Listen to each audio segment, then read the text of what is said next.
You're about to hear a story about a young woman who had to make a tough choice between family obligations and her own needs.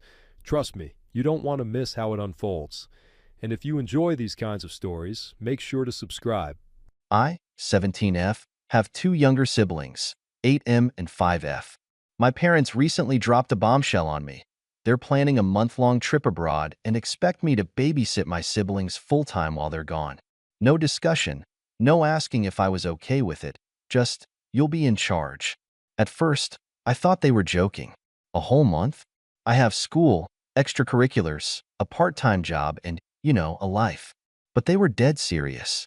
They told me it would be a good experience, and that they were trusting me because I'm mature. I told them no. They freaked out. My mom started guilt-tripping me, saying, "We raised you for 17 years, and you can't do this one thing for us?" My dad said I was being selfish and that family takes care of family. I asked why they couldn't get a babysitter or leave my siblings with our grandparents. They said babysitters were too expensive and that our grandparents were too old to handle young kids. So, apparently, I'm the free alternative? They kept pushing, saying I just have to make a few sacrifices. When I pointed out that a few sacrifices equals my entire life for a month, my mom rolled her eyes and told me to stop being dramatic. Now they're giving me the silent treatment and making me feel like a terrible daughter. My younger siblings don't understand what's going on, but they keep asking me if I'm excited to spend time with them, which makes me feel even worse. I feel like I'm being backed into a corner. But am I actually in the wrong here? But then things took a turn, and now I don't even know what to do. The next day, my mom came into my room all calm, like nothing had happened. She sat on my bed and said, "Let's be reasonable. We'll pay you." I asked how much, thinking maybe they were finally taking this seriously. She smiled and said, "We were thinking $100. $100. For an entire month of raising two kids by myself. That's barely over $3 a day." I laughed because I thought she was joking. She wasn't. She actually thought I'd drop my entire life for that. I told her, "You'd pay a babysitter at least $15 an hour, but I'm worth $3 a day?" She got annoyed and said, "You live here for free, don't you?" That's when I lost it. I reminded her that I'm still a minor and that it's literally their responsibility to take care of their kids. She scoffed and walked out, muttering about how she thought she raised a good daughter. Then my dad got involved. That night, he sat me down and laid out an ultimatum. "If you don't do this, don't expect any more help from us.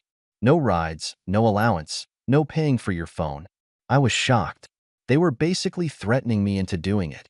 I told them I wouldn't be bullied into being a full-time parent for them.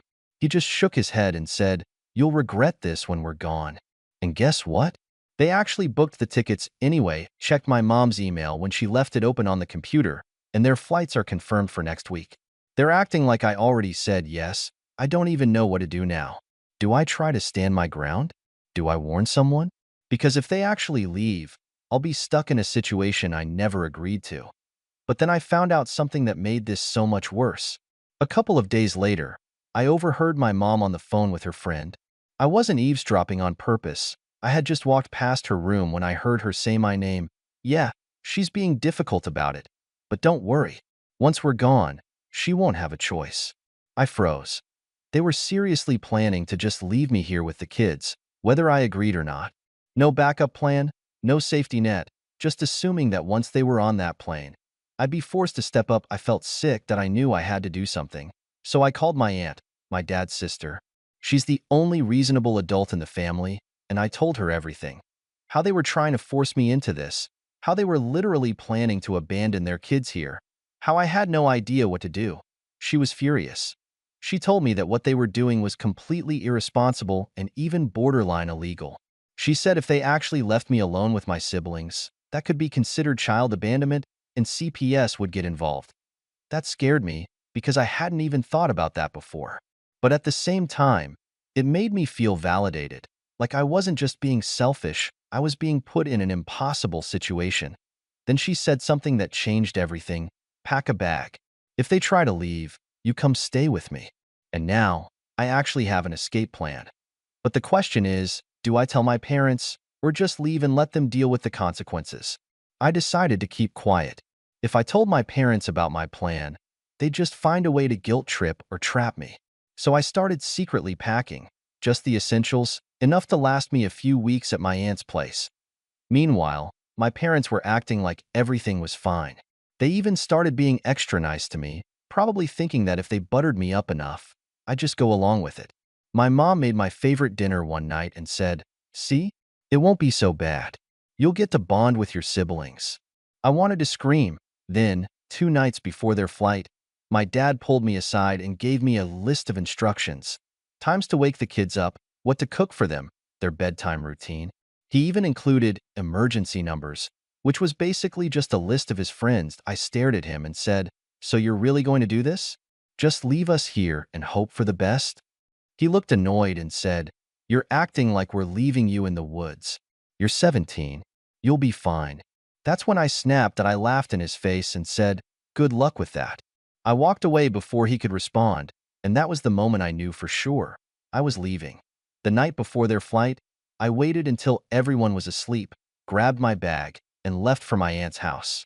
I sent my parents a simple text, "Since you're so sure I'll be fine taking care of the kids alone, I'm sure you'll be fine too. Good luck." Then I turned my phone off. What happened next? Let's just say it didn't take long for chaos to hit.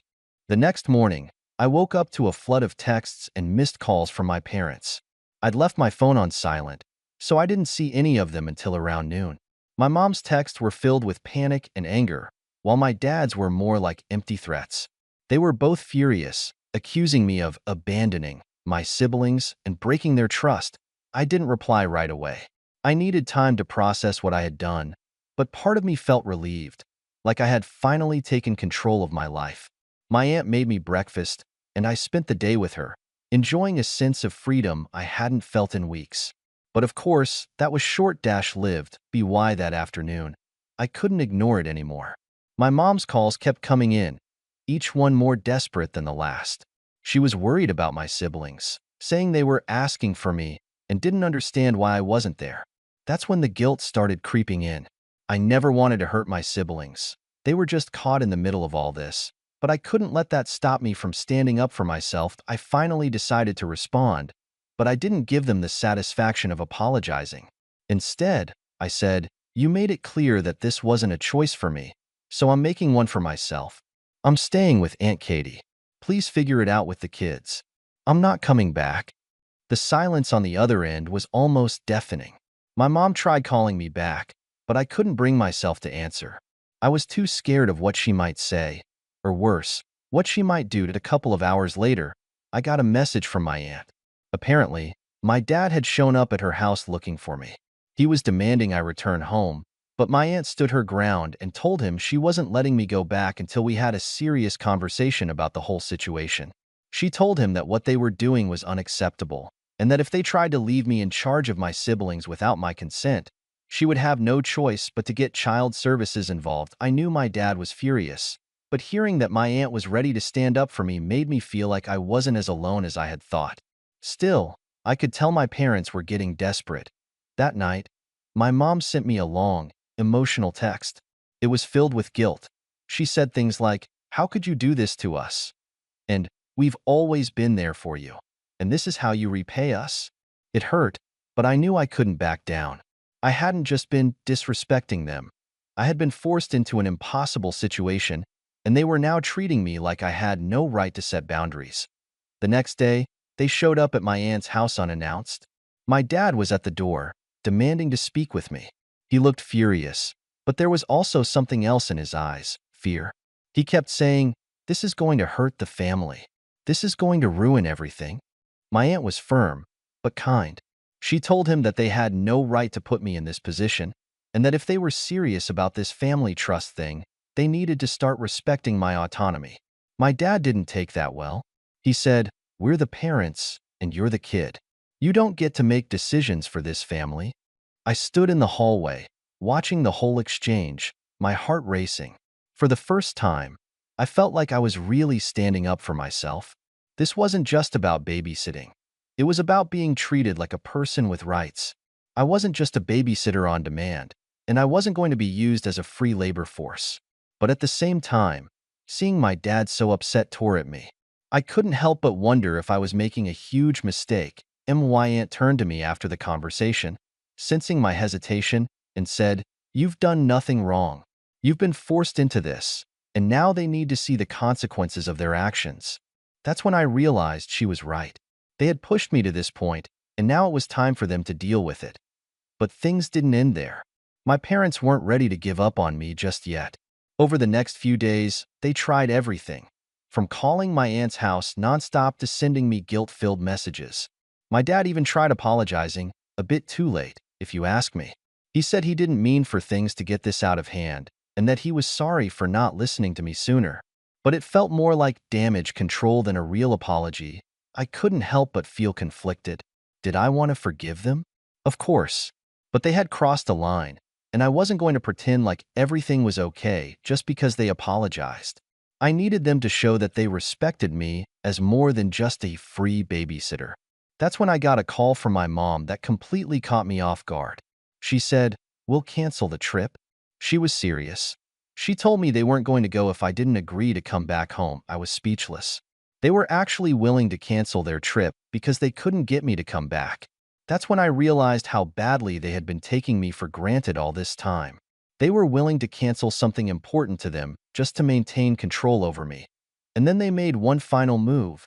My mom, in one last-ditch effort, came to my aunt's house to talk face-to-face. I wasn't sure what to expect at this point, but I could see she was trying to be more calm and reasonable than before. She sat down with me, and for the first time, she wasn't making demands. She seemed almost vulnerable. "I know we pushed you too far," she started, her voice softer than usual. I thought you'd want to help. I thought it would be a good bonding experience for all of us." I listened, but I could feel the hurt still lingering inside me.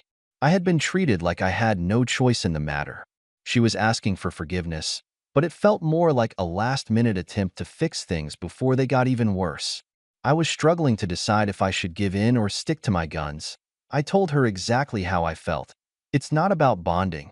It's about respect. You assumed that I'd drop everything for you, and you didn't even consider what I needed. You can't just ask me to put my life on hold because you didn't want to make arrangements." Her face dropped for a moment, and I could see she wasn't prepared for the bluntness of my words. She nodded slowly, like she was starting to process it. "I didn't realize how much this would affect you," she admitted. "I thought you'd be okay with it. I thought you'd be happy to help us." That made me feel even more frustrated. They had completely misunderstood me. It wasn't about helping, it was about expectations and control. I said, "I've been helping for years without asking for anything, but I'm still a teenager. I have my own life, and I deserve to have a choice in how I spend my time." I could tell she was getting emotional, her eyes starting to tear up, but I couldn't let that stop me from speaking my truth. "You can't treat me like this and expect me to be okay with it. I'm not just here to serve you. I have my own plans, my own future, and I won't let you decide that for me." There was a long silence. She seemed to sigh deeply, as if she was finally accepting the reality of what I was saying. "I understand," she whispered. "I didn't see it from your perspective. I thought I was doing what was best for everyone, but I see now I was wrong." It felt like a small victory, but the tension wasn't completely gone. My mom and I hugged, but it wasn't the same as before. It was more of a silent acknowledgement of the mess we had gotten ourselves into. I knew things weren't going to go back to normal immediately. After our conversation, she went home to talk to my dad. I wasn't expecting any miracles, but at least now there was some understanding. A few hours later, I got a message from my mom, apologizing again for everything and promising they wouldn't leave until we figured out a better solution. I'm not sure if she really meant it or if she was just trying to salvage their trip, but I could feel a shift in their attitude. Then came the hardest part, telling my siblings. I felt terrible about leaving them, but I had to stay strong. I explained to them that I wasn't abandoning them, but I couldn't be their full-time caretaker anymore. It was awkward, and there were a lot of questions from them, but my youngest sibling hugged me and said, "I understand. I just wish you were here." I realized that my siblings didn't know the full extent of everything that had been going on. They didn't understand how hard it had been for me. They saw me as just their big sister, but not the person who had been stuck in the middle of all the family drama. So, after a few more back-and-forth messages and calls, My parents finally agreed to cancel the trip and rearrange their plans. They would stay home and figure out a better arrangement for the kids. It wasn't perfect, but it was progress. But now I'm left with this feeling. Did I make the right decision? I stood up for myself, but the fallout was harder than I thought it would be. My parents seem to be taking this much harder than I expected, and I'm starting to wonder if I'll ever really get the same relationship back with them after all this. And now, there's one more thing I have to face: why Dad has been acting distant. It's like he's treating me differently now. The distance from my dad was noticeable. He would barely make eye contact with me whenever we were in the same room. He would only speak to me when absolutely necessary, and even then, his tone was curt, almost like he was still holding on to the anger. It was as though the apology he'd given didn't actually mean anything to him, and the entire situation was just a way for him to cover his pride. First, I tried to push it aside. I thought it might just be a phase, or that he would come around eventually. But the days dragged on, and his coldness only seemed to grow. One evening, I decided to confront him about it. I couldn't continue living under this unspoken tension. I waited until we were alone, sitting at the kitchen table. "Dad," I began, my voice shaky, "is everything okay? You've been acting different." He didn't look at me right away. There was a long pause. His fingers tapped nervously against the side of his mug, and I could tell he was trying to figure out how to respond. Finally, he spoke, but his words were laced with disappointment. "I just didn't think you'd make such a big deal out of it," he said quietly. "We asked for your help, and you couldn't even do that for us. It's hard for me to accept." It felt like a slap in the face. I tried to stay calm, but the hurt was almost unbearable. "I didn't make a big deal out of it, Dad. I just asked to be treated like an adult. You didn't even give me a choice. I felt like you used me, and you just expected me to drop everything to help out, no questions asked." He stared at me for a while, the anger flickering in his eyes. But there was something else there too: regret. Finally, he let out a long sigh. "Maybe I was wrong to push you like that, but I still feel like you should have stepped up. You're the oldest. You should have known that family comes first." I felt my heart race. Family does come first, Dad, but so do my own plans and my own life. I'm not a child anymore, and I shouldn't be forced into making decisions that don't feel right just because you want me to. The silence between us stretched on, thick and uncomfortable. I could feel him processing what I said, but at the same time, I could see that he didn't fully understand. He wasn't ready to admit that he had made a mistake. "I guess we both need to learn to respect each other's boundaries better," he muttered after a long pause. It wasn't exactly an apology, but it was something. I wasn't sure if it would change anything, but I could feel a slight shift in his tone. I didn't want to leave it there, though. I needed him to understand just how much this situation had affected me. "Dad, I need you to see that my boundaries matter too. You can't keep treating me like I'm just supposed to put everything aside for the family. I have my own dreams and responsibilities. I love you, but I can't sacrifice everything just to make you happy. I need my space, my choices." For a moment, there was no response. And then, finally, he looked at me, and I could see something had clicked. It wasn't a perfect understanding, but it was progress. "I don't know if I'll ever get it completely, but I see where you're coming from. Maybe I was too hard on you. I'll try to respect your choices more," he said quietly. It wasn't the full reconciliation I had hoped for, but it was enough. The next few days were quieter. My dad didn't keep up with the cold treatment anymore, but I could tell that we still had a long way to go. He wasn't going to suddenly be the father I wanted him to be overnight, but at least we were finally talking. That felt like a step in the right direction. But just when things were starting to settle down, my mom came to me with some unexpected news. Apparently, they've been talking about asking me to babysit again, and now I'm stuck between a rock and a hard place. I couldn't believe it when my mom mentioned it. After everything that had happened, they were still considering asking me to step in again, and this time, it felt like they were just testing the waters to see if I'd cave. When she brought it up, I was honestly stunned. She told me that they were planning another short trip, and they wanted to know if I'd be willing to help with my younger siblings for a week while they were away. The moment she said it, I could feel my heart sink. "Mom, I thought we talked about this already," I said, trying to keep my voice steady. "I can't just keep dropping everything for you. I need to have the freedom to live my life, to do my own thing.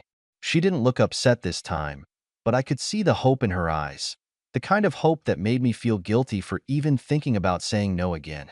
It was like she was trying to appeal to my better nature, to the part of me that couldn't bear to disappoint her, to let her down again.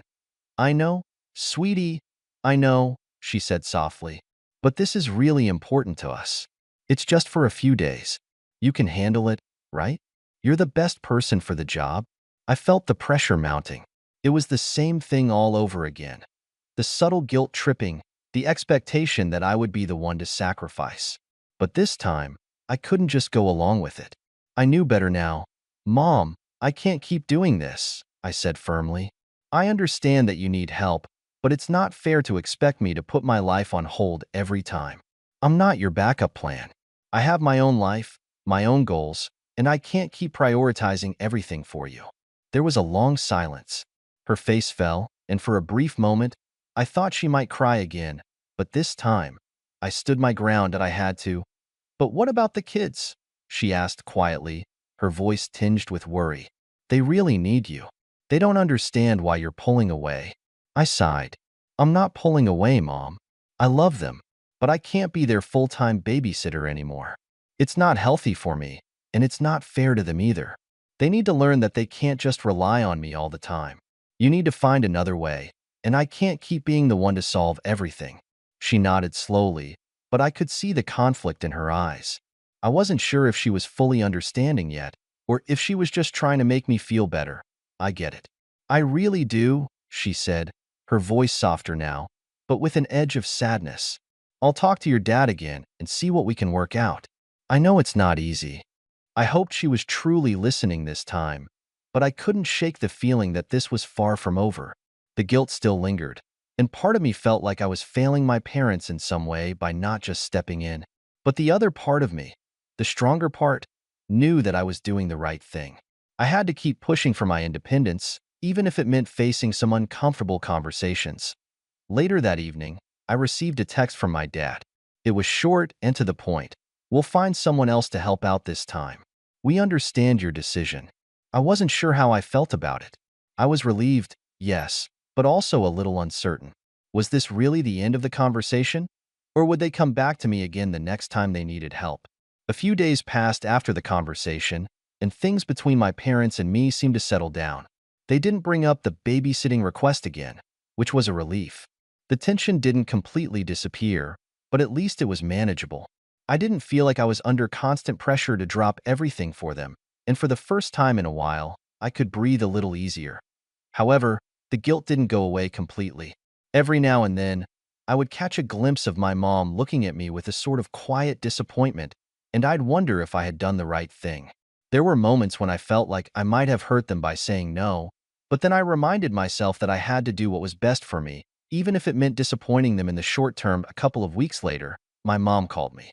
I braced myself for another conversation about how they needed help or how I should reconsider. But this time, her tone was different. She told me that they'd managed to work things out on their own. The kids were adjusting just fine, and they had found other solutions that didn't involve me. It was a relief to hear that they were managing without me, but part of me felt unsettled. It wasn't the resolution I had hoped for. There was no acknowledgement, no reassurance that my decision was the right one in their eyes. Instead, it was just a matter-of-fact statement about how things were working out. And in a way, that was enough. I didn't need them to say they were proud of me or that they understood. The fact that they were figuring it out on their own was the validation I needed. It meant they didn't need me to sacrifice my own plans for theirs anymore. It wasn't the perfect outcome. There was still some tension, and I still felt guilty from time to time. But I knew one thing for sure. I had stood up for myself, and that was a step in the right direction. I wasn't just going to be the family's fallback plan anymore. I had the right to make my own decisions, and as hard as it was, I knew it was the only way I could move forward. So, no, I didn't regret my decision. I wasn't sure my parents fully understood it, but at least they were no longer relying on me to fix everything for them. I had made a choice that allowed me to continue building my own life, and that was enough for me. So, what do you think? Did she handle the situation right, or was she being too harsh on her family? Let me know in the comments if you think she's the a-hole or if she made the right call. And don't forget to subscribe for more stories like this one. We'd love to have you back for the next one.